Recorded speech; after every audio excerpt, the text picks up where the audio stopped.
Hi అండి, నేను మీ దివ్య. ఈరోజు వీడియోలో వంకాయ డ్రమ్ స్టిక్ కర్రీ చూపించబోతున్నాను. ముందుగా కడాయిలోకి 2 టేబుల్ స్పూన్ ఆయిల్ వేసి ఉల్లిపాయ పచ్చిమిర్చి ముక్కలు వేసుకుని బాగా మగ్గనివ్వాలి. మగ్గిన తర్వాత దాంట్లోకి అల్లం వెల్లిపాయ పేస్టు, టమాటా ముక్కలు వేసుకుని మరో 2 నిమిషాలు మగ్గనివ్వాలి.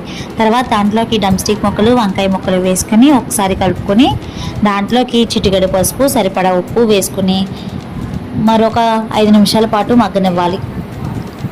డ్రమ్ స్టిక్ ముక్కలు అనేవి బాగా మగ్గిన తర్వాత దాంట్లోకి సరిపడా కారం వేసుకుని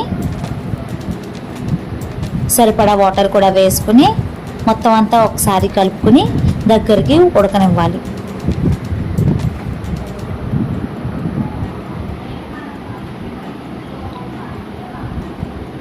ఉడికిపోయిన తర్వాత దాంట్లోకి గరం మసాలా వేసుకుని మొత్తం ఒకసారి కలుపుకొని కరివేపాకుతో గార్నిష్ చేసుకోండి.